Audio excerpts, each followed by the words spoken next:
Hello, good morning. Hi, everybody. I really have not done a sketchbook flip through for a while, so I thought I would do one with you guys.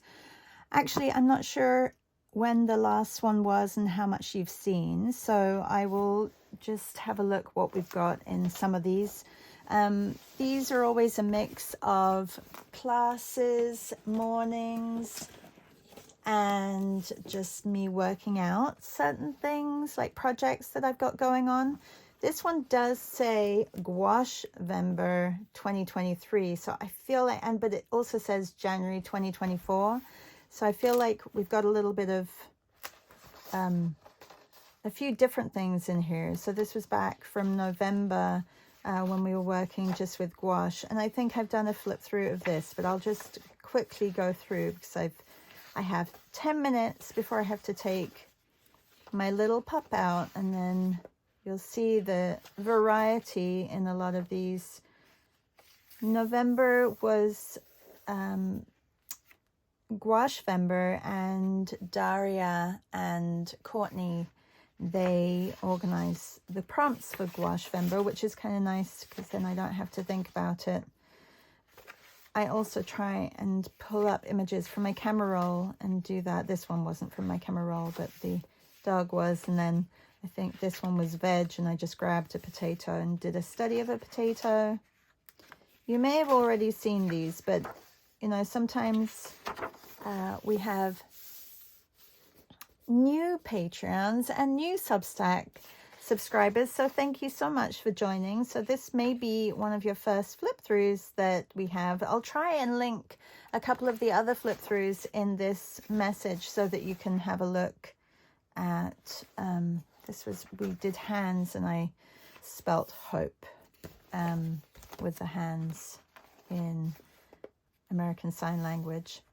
Yeah, so I'll link a few of the other sketchbook flip throughs that we've done. This was from a virtual art retreat. We went to Belgium in this one, so we do a lot of quick exercises. This was also Belgium. Adolf Sachs, I think we were doing some portraits as well. These are the kind of exercises that we do. We ate some waffles in Belgium, did a bit of a color study. I'm not sure why there was a cockerel there. And portraits. So you can see it's a bit of a mishmash of everything. I try and come back to these sketchbooks and fill up blanks and pages in between. So I've got a few I can see in here. So I don't put my sketchbooks away until I know that they have been completely filled. So these are studies that we would do in our virtual art retreat class. And it's not always the same. As you can see, we did this one upside down.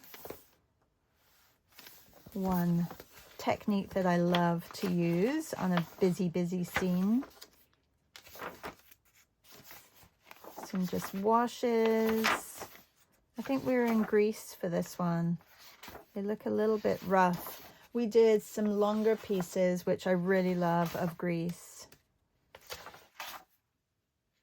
And I'm not sure. I think this was maybe from a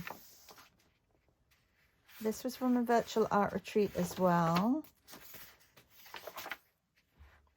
This was in Portugal. We went to Portugal in our virtual art retreat. We did some quick sketches. This one was not from a retreat. This one was from portrait, color complex scenes. So you can see there's a little bit of everything in here. This was just color blocking. This was an upside down image that we worked on. That was also from the color blocking workshop. If you did that with me.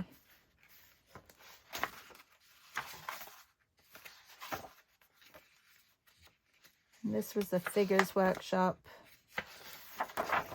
So yeah, so you can see there's a little bit of everything. I'll go to this one because this one was 2024, and I know I haven't done a flip through of this one yet. It's David Hockney in January.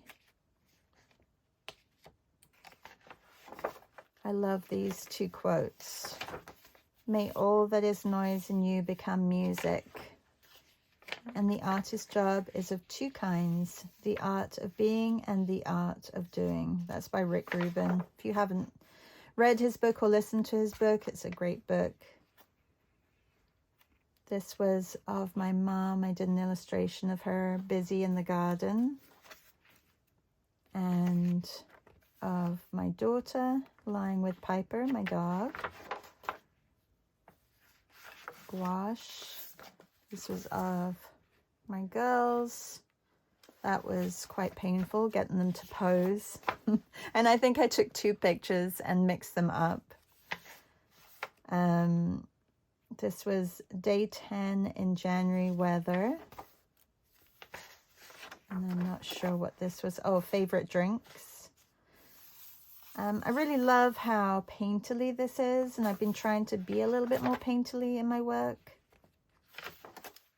which really is about approach and how to approach something. I really love how an image can still capture light and then when you translate it onto your page, if you can try and catch that light, that's really what a lot of my work is about, capturing that light. I think this was, I think January was a month of favorites. This was a sweet meat. This was one of our Patreon meets where we focused on sweets. This is of Piper and Luna. This was a garden meet that we did together. And I have a longer piece as well, which is somewhere. So I'm just doing sketchbooks today, but you'll see other things pop up as well. This was a Dylan Sarah Thursday drawn together session. And these were memories from my grandma's house. And I needed to pick something. And that I also did on a larger piece, the final piece.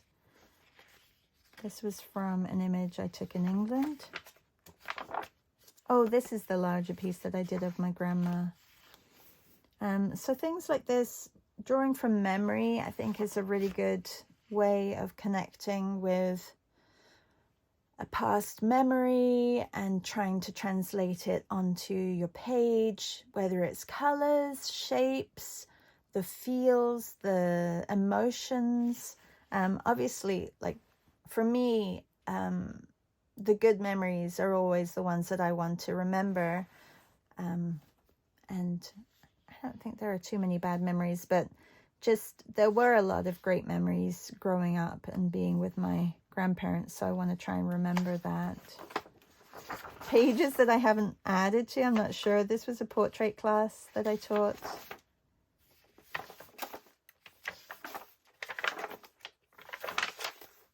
Very rough. This was, I think, a Patreon meet. This was Beth's most recent Patreon meet where we took animals and images of people and put them together, and I've just put them on empty pages in my sketchbook. This was from a photo of my parents when they were much younger. This was, I think, part of the color blocking, and then I put images from Beth's meet there too. This was in February, what I wore. And this was from a recent acrylic portrait class. This was from one of our virtual art retreats, just doing some quick studies and a mix of virtual art retreat, coffee in Costa Rica, and Beth's meet as well. And this was from a portrait. Oh, maybe I was just using up paint for this one. This was a doodle from the art hang party. If you haven't checked out the art hang party, you definitely should. I'll put a link in in the description when I post this. This was from Virtual Art Retreat as well.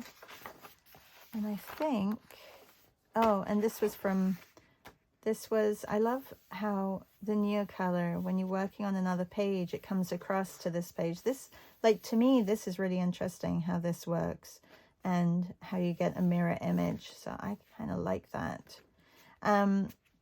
This was for, I want to say, well, it was of my, it was for the Nina Cosford competition with Karen Dash. And so it was somebody who inspired you for International Women's Day. And I should probably put that here.